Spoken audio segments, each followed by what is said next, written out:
Bonjour, Bonjour. Pascal Thévenot, vous êtes le maire de Vélizy-Villacoublay. Nous sommes dans la navette Milapod. Pourquoi la navette Milapod à Vélizy? C'est une sorte de rencontre. Déjà, c'est une société qui est sur Innovel Park, donc sur le territoire de Vélizy, et qui travaille depuis longtemps sur la mobilité. Et nous, ce qui nous intéressait quand ils sont venus nous rencontrer, en fait, c'est d'avoir un véhicule mobile, mais qui réponde à une rupture technologique, mais aussi à un service qui était Mhm. attendu par les Vélysiens. Et on a monté le projet ensemble au niveau de contrats européens, de contrats régionaux qu'on a remportés ensemble. Et du coup, on a lancé cette expérimentation sur deux véhicules qui font à la fois le service pour dans des zones pavillonnaires où on Mhm. n'a pas de transport en commun, et puis des zones éloignées du tram où en fait des personnes plus âgées ou même des jeunes sont intéressés pour rejoindre le tram et aller sur Paris ou sur Versailles. Il y a une implication financière de la commune ou de la mise à disposition de locaux? Comment ça se passe En fait, on a obtenu une subvention de la région. Donc la région et Île-de-France Mobilité Madame soutiennent ce Pécresse? projet, donc Mme Pécresse soutient ce Mhm. projet. Et nous, on a juste mis à disposition des locaux qui permettent d'intégrer le véhicule et de le mettre au point à proximité en fait, de la zone d'expérimentation qui sont juste à l'entrée de Vélizy. Mais autrement, non, c'est plus un partenariat où nous, on a mis notre technologie de contrôle Mhm. d'accès pour permettre aux Vélysiens de prendre la navette, et où par contre j'ai pris la responsabilité de mettre à disposition la voirie communale pour que le véhicule puisse circuler Mhm. librement. Donc c'est Euh, le premier véhicule, c'est la première navette autonome en circulation dans les rues avec tous les inconvénients. C'est une navette qui circule en conditions réelles, quoi.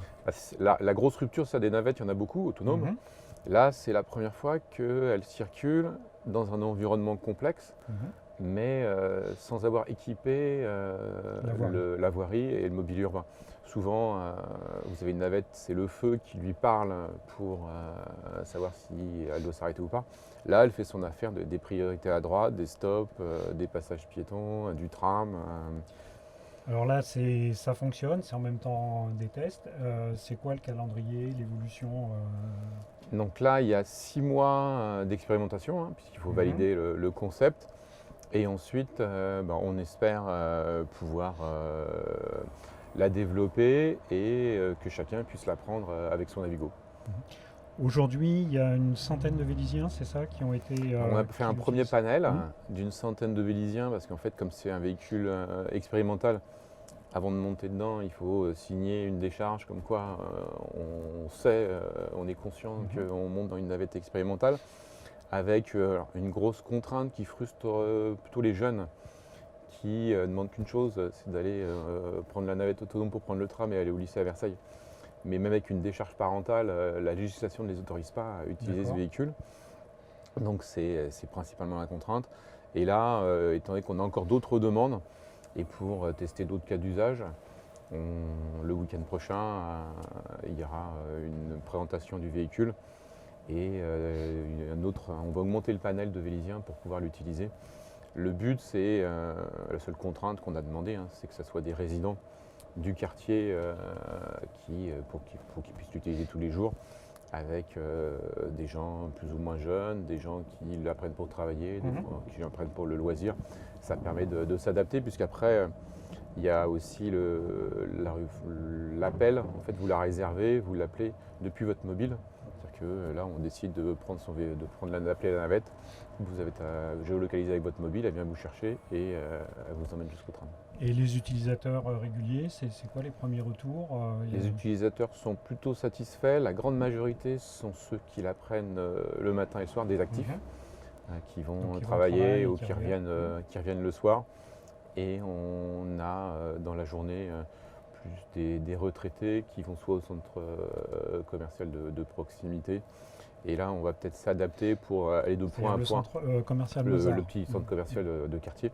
Et là, on devrait s'adapter pour aller faire du porte-à-porte en journée, où là, il y a une demande qui est un peu différente des actifs qui, eux, sont une destination, c'est le tram. Alors la navette, elle s'inscrit dans une politique plus générale de mobilité pour la ville. Est-ce que vous pouvez nous en dire plus sur vous avez une mobility policy à Vélizy? Oui, parce qu'en fait, on est assez exemplaire au niveau du cadre de vie, du développement économique et de la qualité globalement de la vie vélizienne. On a encore beaucoup des avancées à faire et des progrès au niveau de la mobilité. Et je pense qu'il n'y a pas un mobile ou un mode de transport qui répondra à tout, c'est un maillage. Et donc il peut y avoir le véhicule autonome pour des zones plutôt pavillonnaires, excentrées des grands axes, donc comme Vélizy-Bas ou Le Clos et les provinces. Mais on a aussi beaucoup travaillé sur les circuits doux, donc avec tout ce qui tourne autour du vélo. On continue à mettre en place des pistes cyclables protégées. Et là, on a encore un gros programme, notamment dans ce quartier, de pistes cyclables. On dit que vous iriez plus loin que les 500 € d'aide pour les vélos électriques à Vélizy. Alors, on avait 700 €. Oui, sauf que tel que ça a été fait, en fait, c'est plafonné à 500. D'accord. Donc, si on donnait, au départ, on pensait pouvoir aller à 700, mais on ne va pas pouvoir, puisque si on donne 700, en fait, la première subvention sera limitée à 300. Donc, il n'y aura pas d'avancée pour l'usager. Donc du coup, pour l'instant, dès qu'on pourra cumuler les aides, on le fera. Mais là, en fait, elle ne se cumule pas, donc on n'aura pas ça. Par contre, ça, c'était avec Véligo, donc, qui est mis à disposition aussi, parce que là, on a une première expérimentation. On a beaucoup de Véliziens qui ont pris en location à longue durée pour 40 €. On sait combien il y en a de Véliziens qui roulent Non, on n'a pas encore totalement les retours, mais si on regarde, il y a Stéphane Bach qui est juste un magasin de vélo, principalement électrique ou autre, qui est juste de l'autre côté du quartier Mozart. Et puis une grande surface à Vélizy 2.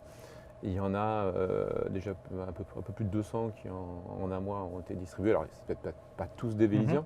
Et nous, dans les salariés de la ville, il y en a aussi plusieurs qui viennent de Châtillon, qui viennent d'ailleurs avec des véhicules électriques. Donc là, il y a ça.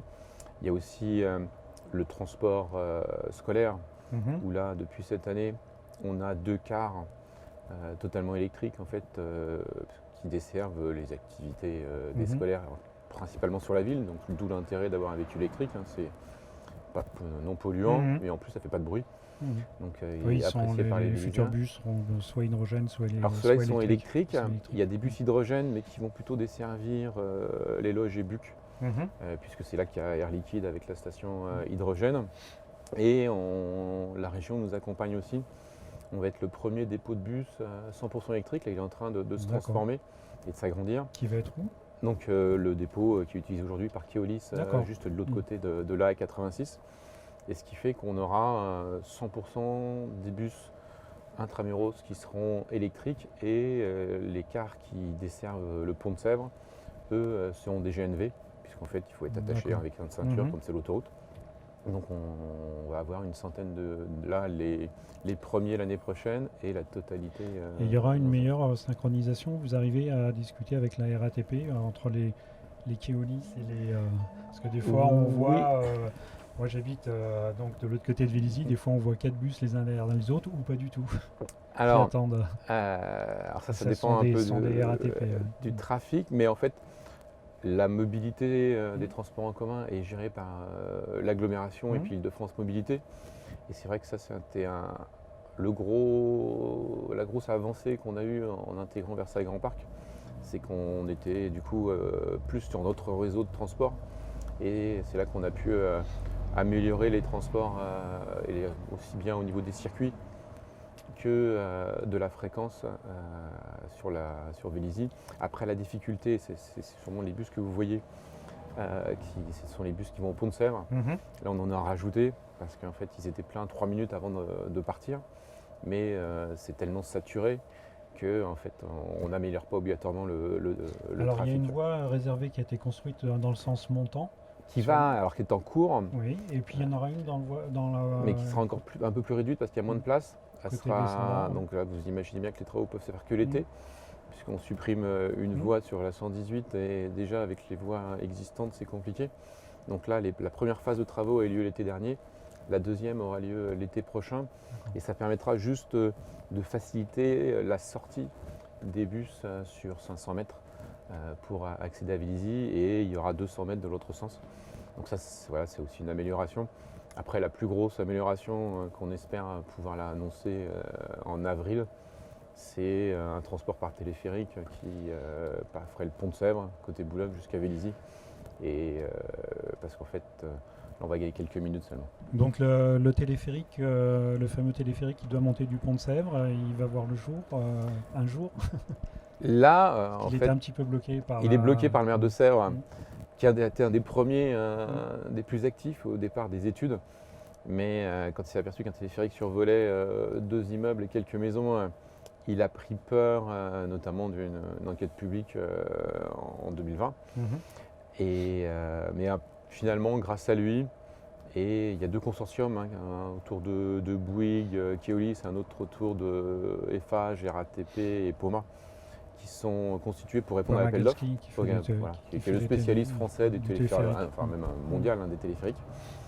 Et au départ, il y avait une question d'angle avec un transfert de câble au-delà de 3 degrés qui faisait qu'on survolait ces quelques immeubles et quelques maisons à Sèvres. Là maintenant, on ne les survole plus puisqu'on arrive à faire des angles de 30 degrés et donc il n'y a plus normalement de contraintes. Donc la région continue à travailler dessus, même l'État pousse. Les entreprises, vous imaginez bien qu'elles ne parlent que de ça, puisque là, ça nous permettrait de faire Boulogne, Vélizy en 15 minutes avec une fréquence quasiment comme le tram. C'est une cabine de 35 personnes toutes les 50 secondes. Et elle serait au-dessus de la 118. Et là, elle partirait donc de la ligne 15, ligne 9, donc côté Boulogne. Elle passerait au-dessus du Main-Borion et après, elle suivrait peu ou prou la 118 pour arriver à une station à Vélizy 2 et une station à Innovel Nord juste avant en fait, le siège d'Eiffage. Donc ça desservirait le début de la zone d'habitation et toute la zone d'activité. Alors il y a un autre problème sur Vélizy. À une époque, on attendait beaucoup des communes et des municipalités pour installer des bornes pour les véhicules électriques. Et puis Autolib s'est étendu jusqu'à Vélizy. Et aujourd'hui, on a des bornes et des places qui stagnent, puisque a priori, ça a l'air difficile de les transformer pour les nouveaux véhicules électriques. Alors qu'est-ce que ça va devenir sur le plan implantation des bornes de recharge? Non, c'est une bonne question. Donc nous, on avait installé Autolib et on avait, même quand Autolib fonctionnait, on avait aussi installé des bandes de recharge rapide de 22 kg en cœur de ville. Donc il y en a 8 aujourd'hui qui sont il y en a répartis une Excelmance. Excelmance, au Mail, à Louvois et à Mozart. Et donc là, ce qui permet en gros de charger une Zoé en 1 heure. Donc mise à disposition gratuitement des Vélysiens. Et là, on va signer un contrat d'innovation avec 55 Charging, une jeune société, pour transformer tous les Autolib, toutes les bornes Autolib en 7 kg ou 22 kg. Donc avec le même système, ça sera gratuit en zone d'habitation, donc les 2 stations à Hôtel de Ville et Wagner à disposition des Vélysiens gratuitement. Et les 3 stations qui sont dans la zone d'activité seront utilisables avec tous les abonnements possibles qui existent déjà ou en carte bleue. Donc là, ça va être signé au congrès de l'AMF. D'accord. Donc le 21 novembre ou quelque chose comme ça. Ça doit être quelque chose comme ça, ouais. Et pour tous. Donc à la fin de l'année, on aura retrouvé nos 30 bornes de recharge Autolib qui seront opérationnelles. D'accord. Et ça suffira ou il y en aura, vous allez en développer, continuer à en mettre, à mailler le territoire? On va continuer. Alors, déjà, ça a accompagné, surtout en zone dense, ça fait un point d'attractivité économique, puisque ça permet à tous les visiteurs de la zone économique et des entreprises qui sont à Vélizy de ne pas se poser de questions quand ils sont véhicules autonomes, enfin électriques. Et les habitants, en fait, il y avait une étude il n'y a pas très longtemps qui montrait que Vélizy avait le plus fort taux de pénétration de véhicules électriques particuliers. Donc on l'accompagne. Donc on va continuer à l'accompagner. Et il y a notamment, beaucoup de gens de chez Renault aussi, ça aide. oui, mais ça aide aussi. Mais il y a aussi beaucoup de particuliers, moi-même. Hein. Et on va aussi continuer donc en installer. Et par contre, dans tous les parkings publics qu'on développe, donc là, on est en train de faire un gros centre de sport et de loisirs. Il y en aura 7. Et on va donc en installer dans toutes les zones de stationnement qu'on crée. Et aussi dans les parkings publics loués, on autorise en fait tous les particuliers à installer leur borne de recharge. Alors sur Vélizy, centre et est, il y a beaucoup de grosses résidences de copropriété qui se posent tous les ans la question de savoir si on met des bornes, comment on fait, etc. Je sais que vous rencontrez une fois par an, je crois, ou plusieurs fois par an les présidents de copropriété. Est-ce que la mairie va les accompagner dans ces projets d'installer des bornes de recharge dans les parkings des copropriétés? Le financement est privé, oui, bien sûr. Mais par contre on les accompagne avec Enedis et les autres pour les installer.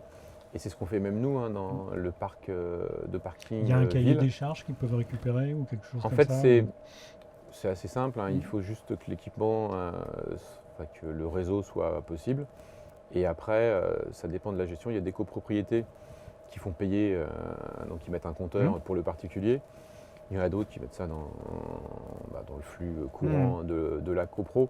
Donc en fait, il faut juste le branchement à la puissance Enedis, ou alors ça s'adapte, parce que quand on a deux bornes, une borne de 22, en fait elles vont jusqu'à 35 kg, donc s'il y a deux OE qui viennent dessus, la puissance se partage.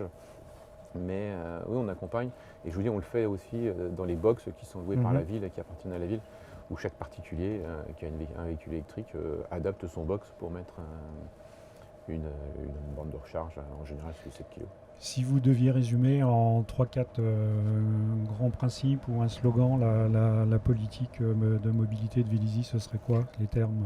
Alors en fait, vous retiendriez quoi?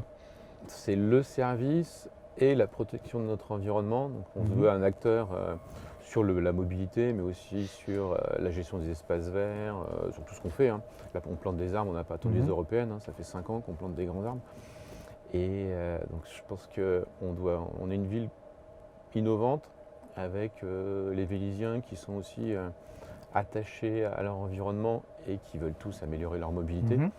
Donc que ce soit du vélo, de la voiture, du transport en commun, du téléphérique ou même les modes doux tels que les pitons. Nous on accompagnera pour les équipements et la possibilité des usages, et même pour le vélo. On va prochainement avoir 2 stations d'entretien de vélo qui seront mises à disposition sur l'espace public, à côté d'un centre sportif et puis à côté de la station tram de Vélizy 2 et de la gare routière. Donc voilà, et donc on est aussi à l'écoute sur des forces de proposition aussi, des choses auxquelles on n'aurait pas pensé. Mais on se veut innovant, et comme la navette aujourd'hui ici, elle a un bon accueil parce que ça fait aussi partie, c'est un service supplémentaire, et on accompagne aussi à la fois de nouvelles technologies et des avancées sur la protection de notre environnement. Alors une dernière question un petit peu plus large sur la transition énergétique. Vélizy fonctionne beaucoup en chauffage collectif. On parle d'une transformation, on parle de géothermie, que Engie voudrait pousser un peu à mettre en place la géothermie. Vous pouvez nous en dire plus? Si, alors, si même plus on parle, parce qu'en fait, on a créé, donc on a la chance d'avoir une faille au sud de la 86 où on peut avoir, alors à 2 km de la géothermie. Donc là, on a fait les études minières. On a créé une société anonyme, simplifiée, ville et Engie. Donc on a 20% du capital, et qui va permettre en fait de développer le projet. Là, on est en train de préparer le terrain qui va accueillir cette géothermie. L'été prochain, on va forer pour aller à 2 km en fait. Et en 2021, on pourra produire en géothermie 60% du besoin en chauffage urbain. D'accord, donc ça remplacerait la grande chaudière. Ça remplacerait en partie, parce qui que, alors déjà, parce qu'au niveau de l'environnement, la géothermie, si on a la possibilité, c'est mieux et ça nous permet d'être autonome. Et en plus, des fois, la loi est bizarre, c'est que nous, on était déjà, alors, c'était Wagner à l'époque qui avait été innovant par rapport à ça, c'est du chauffage urbain produit par du gaz, où on récupère la vapeur, on fait tourner des turbines d'avion, on produit l'électricité. Et produit de l'électricité, c'est une donc, ce qui fait la cogénération. Ce qui fait qu'on a un tarif plutôt appréciable au niveau du prix de l'énergie du chauffage urbain. Mais là, ils ont inventé une loi qui fait que, comme on produit de la vapeur avec une énergie fossile, je n'ai plus le droit de reconduire mes contrats qui font tourner mes turbines pour produire l'électricité. C'est-à-dire que la vapeur va toujours être là, mais elle va profiter au ciel, mais pas aux Vélésiens. Donc en plus, si on faisait pas ça, le chauffage aurait doublé en fait entre les taxes et le fait qu'on n'ait plus cette cogénération.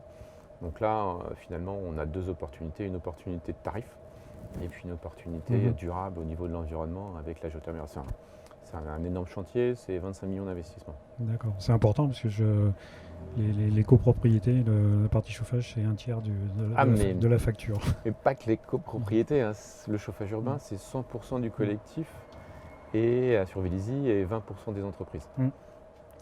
Ok. Bah écoutez, merci pour toutes ces précisions. Et puis on va voir tourner la navette et puis essayer d'interviewer quelques personnes qui l'apprennent également. Merci beaucoup. Bonne journée. J'ai déménagé à Vélizy il n'y a pas longtemps et je le prends le matin et le soir quand je rentre du travail. Pour ma part, ça m'arrange que le matin je sors très tôt de chez moi et je pense que le service commence à 7h. Je le prends à 7h, 7h10 pour venir au tram et prendre le tram pour aller au travail. Et le soir, pareil, je descends du tram et je le prends pour rentrer vers rue de Bretagne. Je le recommanderais bien. Pour ma part, ça me facilite ma vie de tous les jours. Et je pense que peut-être les autres habitants de Vélizy et ceux qui habitent du côté où je suis, du côté de Bretagne, je pense qu'eux, ils l'utilisaient bien tous les jours. Ce serait une bonne chose que tous les habitants de Vélizy puissent en bénéficier.